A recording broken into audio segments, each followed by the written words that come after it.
Muy buenos días a todas y a todos, mi nombre es Camila Ramírez, soy bióloga de la Universidad EAFIT y trabajo en la Alianza Biofilia.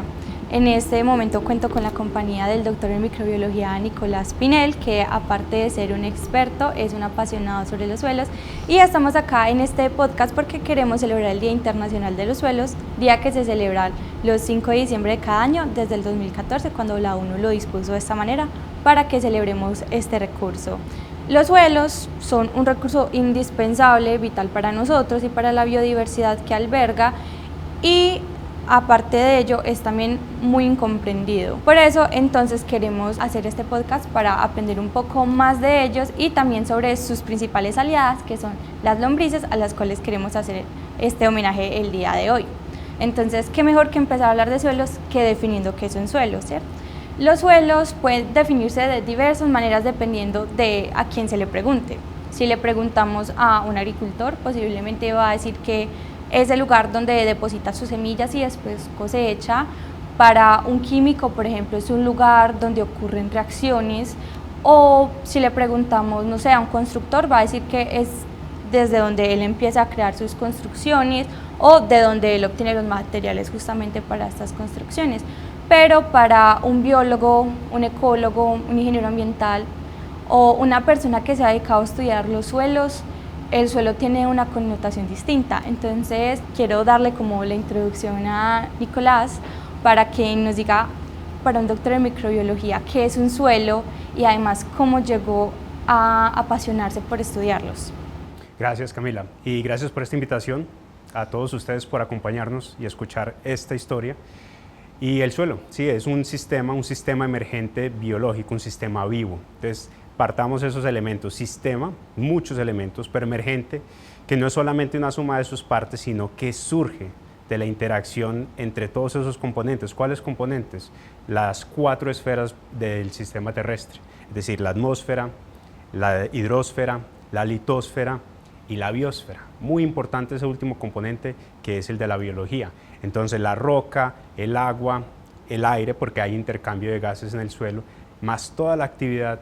de los organismos que habitan el suelo, son los que construyen lo que eventualmente se conforma como un ecosistema, un entorno en el que se llevan a cabo una infinidad de interacciones, de transformaciones de la materia orgánica, pero también de la transformación de minerales que se convierten en nutrientes para las plantas. Entonces, así como bien lo decías, es el sustento de todos los procesos de los ecosistemas terrestres, pero como está por debajo de la superficie, es decir, generalmente no lo vemos, pues hasta hace muy poco lo teníamos muy descuidado y muy desconocido, muy incomprendido, como bien lo mencionas. ¿Cómo me apasioné por este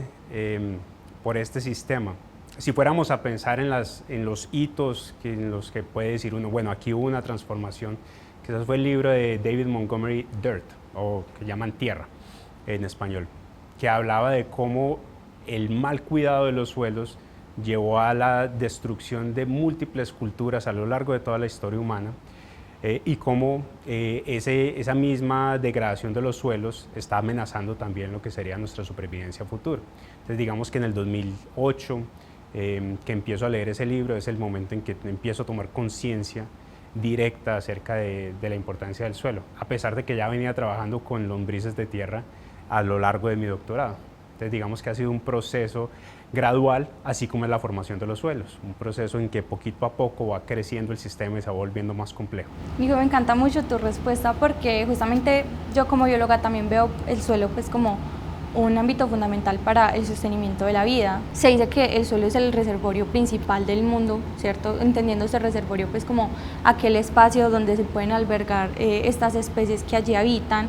y además que hay un alto porcentaje, he leído libros que hablan de un 40, otros que pueden hablar de un 60% de especies que dependen, o especies terrestres o organismos terrestres que dependen directamente del suelo en alguna vez en su ciclo de vida. Además, pues como el suelo es súper importante para nosotros, pues no solamente porque nos da alimento, sino también porque ayuda a la purificación del agua.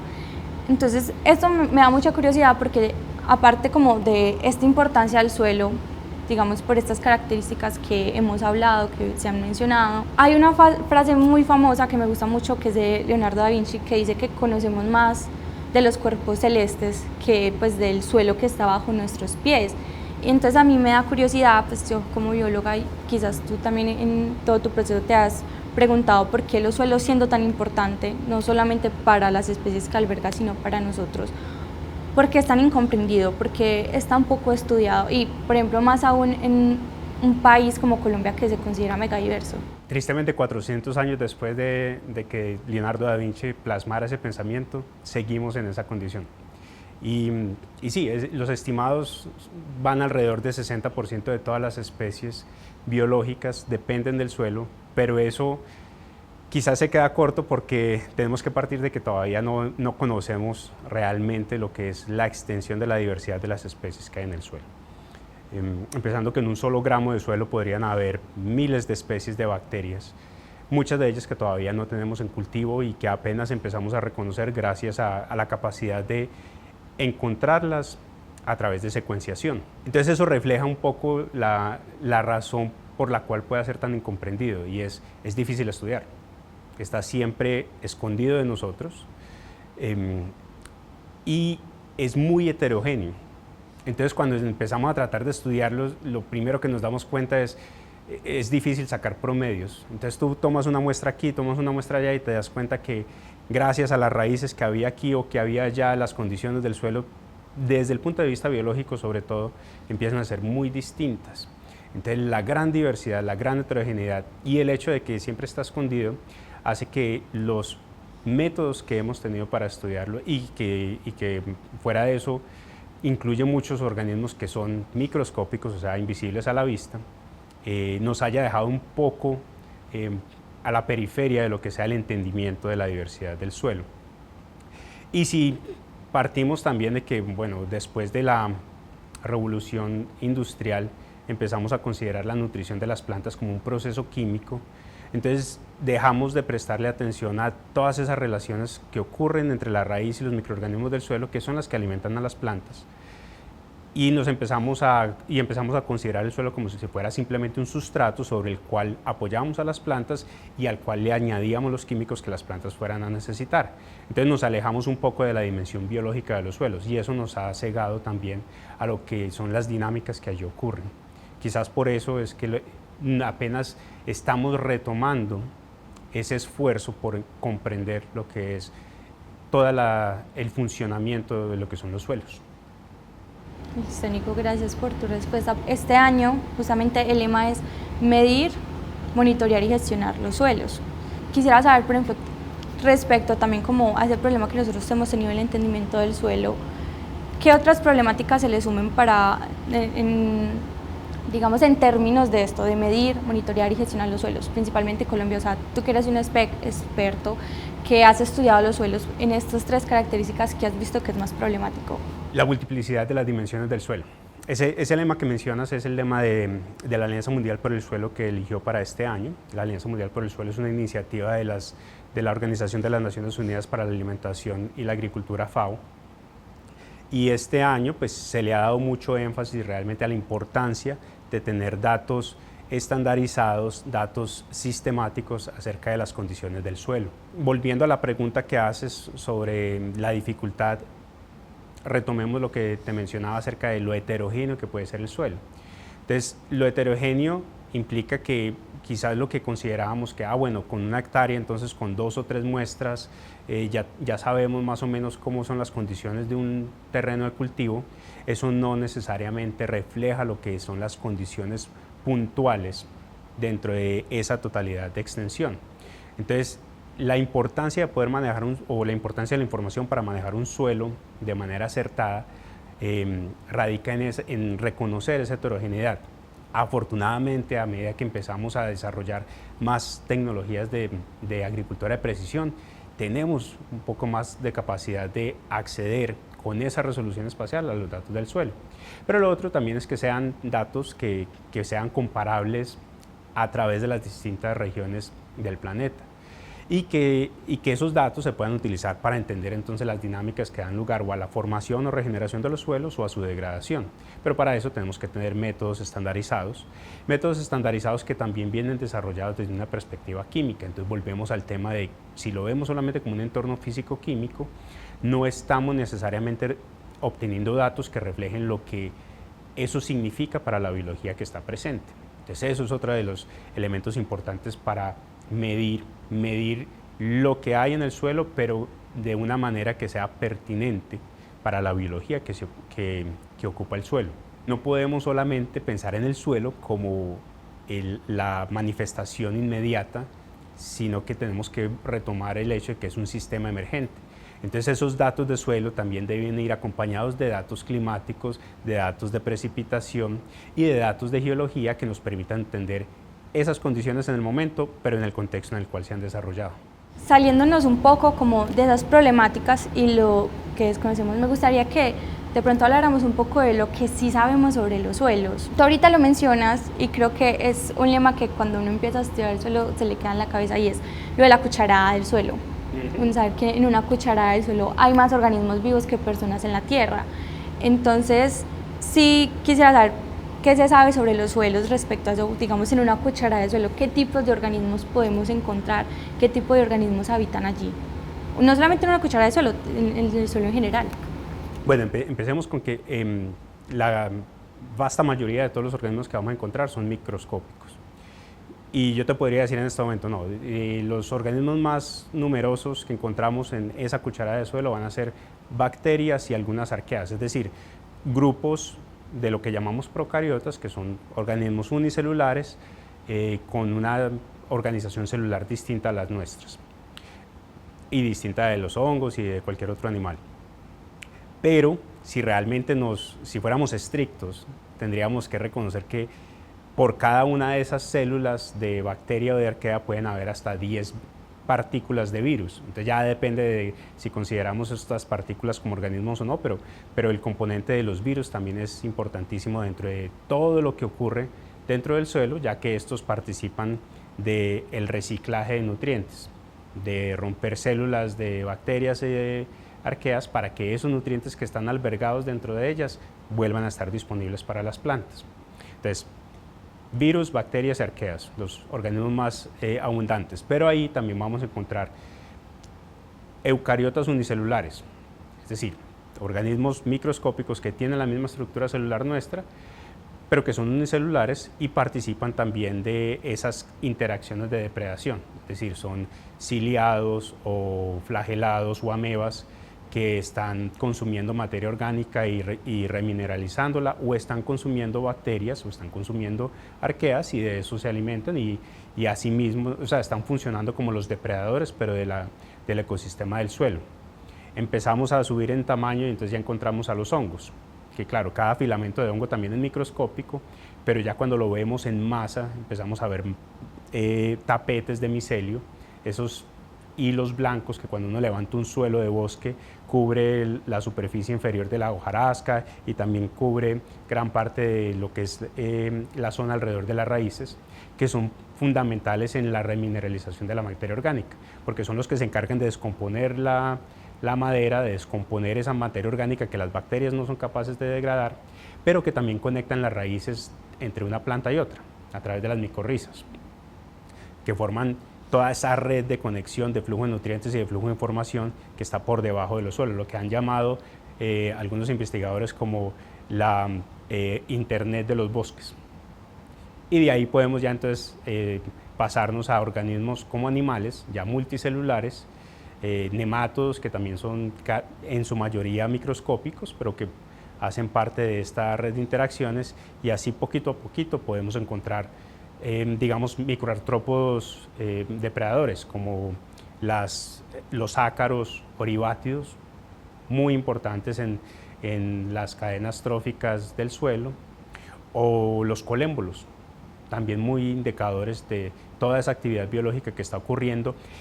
transformando la hojarasca o la materia orgánica en descomposición en fragmentos cada vez más pequeños para que las bacterias puedan actuar sobre ellos, para que los hongos puedan actuar sobre ellos y así cerrar el ciclo de nutrientes. Entonces mira que son múltiples niveles bióticos, múltiples niveles también de tamaños, que no solamente son importantes por su abundancia, sino también por la actividad que están llevando a cabo.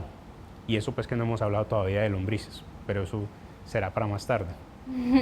No, yo creo que podemos empezar a hablar de las lombrices, porque de hecho ya que estamos hablando de la biodiversidad y ya que le estamos dedicando pues este podcast especial a ellas, podríamos empezar a hablar de ellas, ¿cierto? Dando pues como continuidad a las especies que se encuentran en el suelo, ya que quisiera pues como empezar a homenajearlas con una caricatura que les va a aparecer en pantalla, que pertenece a un almanaque de 1881, que es como una evolución desde el caos, pasando por lombrices hasta llegar a un caballero respetable, por ejemplo, como Darwin. Es súper importante, o se ha destacado mucho esta caricatura a través de los años, es por el tono satírico que tiene, porque se titula justamente El hombre no es más que una lombriz. ¿Por qué? Porque busca básicamente cómo ridiculizar ese concepto que nosotros tenemos acerca de la superioridad de los humanos, sabiendo pues que Darwin incluso pues que escribió su último libro acerca de lombrices y que él mismo mencionaba que no había en el planeta o en la historia del planeta un ser vivo que le diera como tanta contribución o que fuera tan importante y que aún así fuera tan humilde y tan organizadas. Entonces sí quisiera empezar a hablar de ellas por eso, para homenajearlas y más porque las conocemos como las ingenieras del ecosistema, que bien me gustaría que pudiéramos hablar de por qué se les llama así. Para abordar esa pregunta, remontémonos a esa observación que estás haciendo sobre el trabajo de Darwin, que a Darwin lo conocemos como como uno de los padres de la teoría de evolución por selección natural, pero que realmente hay que reconocerle que él era un naturalista en todos los aspectos y que se interesaba por muchos grupos bióticos. Además, él tiene libros acerca del movimiento de plantas, acerca de emociones en humanos y animales, pero ese último libro que mencionas efectivamente fue sobre el papel de las lombrices de tierra en la formación de humus, en la formación de suelo. Pero ese libro, a pesar de que fue publicado en 1881, su último libro, realmente se remonta al interés que él adquirió por todo ese poder transformador de las lombrices en 1837, un año después de que él había regresado de su viaje a través del mundo en el Beagle, ya quizás achacado por la carga de trabajo que representaba organizar todas sus colecciones, todas sus publicaciones derivadas de la expedición. Se fue a la finca o a la casa de campo, como lo llamemos, de su tío, Josiah Wedgwood. Y en ese entorno, en conversaciones con su tío, que su tío le sugirió que explorara la acción que estaban teniendo las lombrices, porque el tío había esparcido cal y esparcido otros minerales y había notado que rápidamente se desaparecían de la superficie. Entonces, desde ese entonces, Darwin se interesó de manera profunda acerca de la ecología de las lombrices. Incluso 2 meses después publicó ese primer artículo sobre el papel de las lombrices, proponiendo que eran una fuerza en la formación de suelo.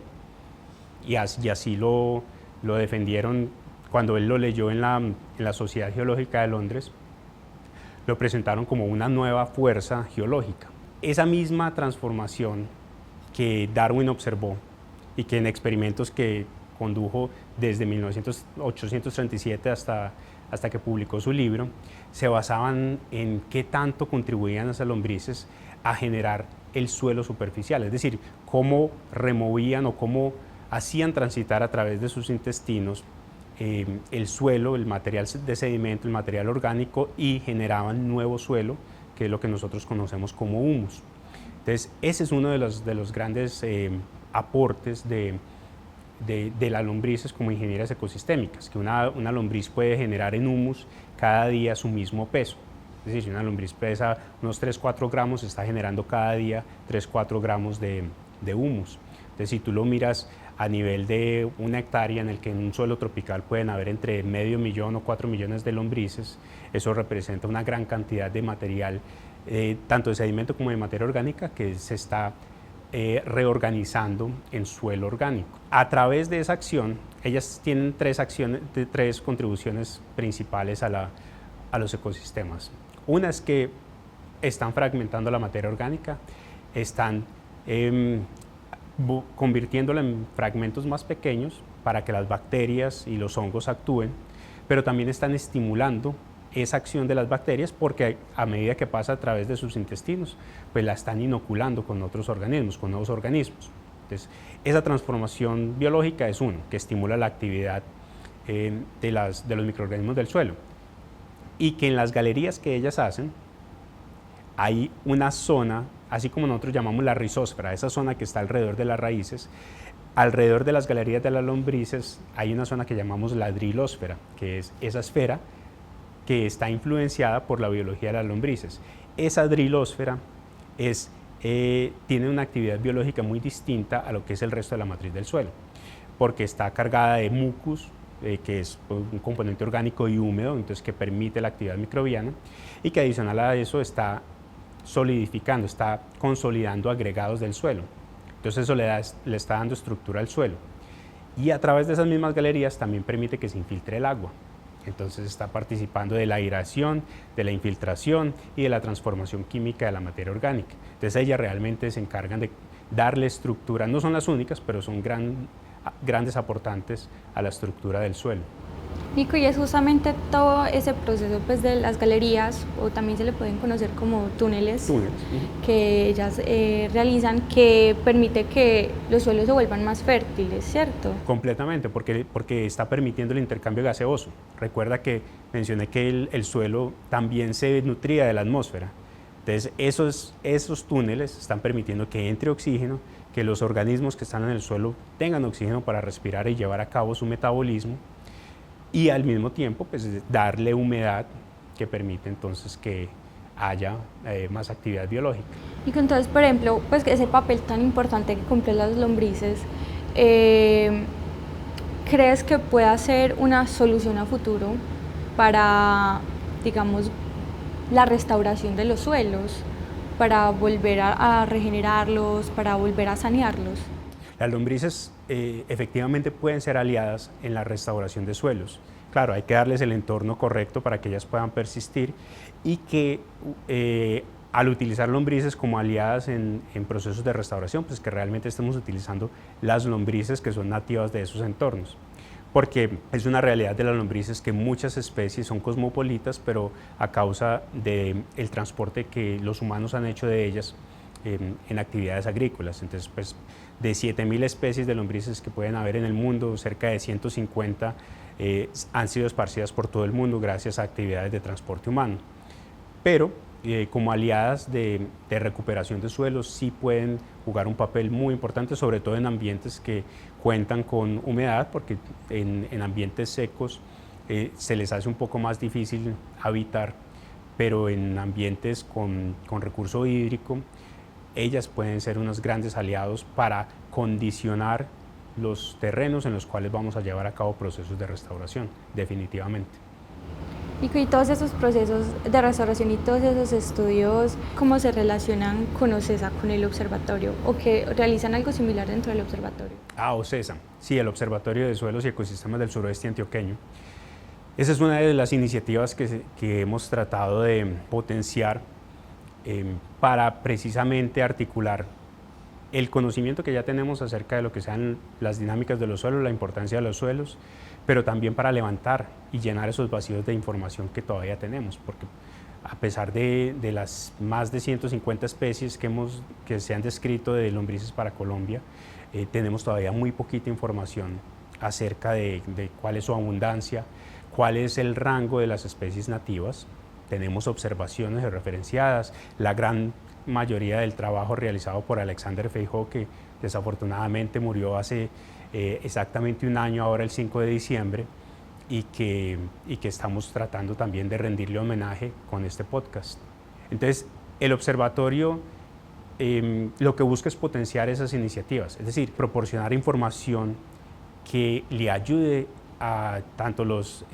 gerentes ambientales como los tomadores de decisiones o incluso los habitantes mismos de la región del suroeste a valerse de esos procesos ecosistémicos para mejorar la calidad de los suelos y mejorar también la calidad ambiental de toda nuestra región. Otra de las iniciativas de OCESA en ese esfuerzo por aumentar el conocimiento sobre la diversidad de nuestros suelos, específicamente el suroeste antioqueño, va a ser este jueves, es decir, hoy, si están viendo esto el 5 de diciembre, vamos a tener una vermimaratón, la primera vermimaratón. Eso es un esfuerzo de ciencia ciudadana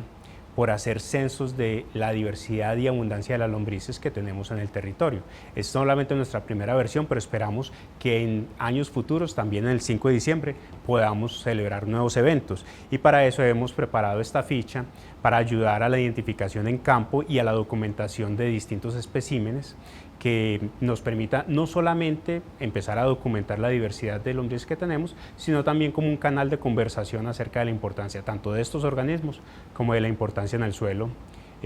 con los aliados que tenemos ya dentro del observatorio. Nico, ¿y esta ficha qué contiene?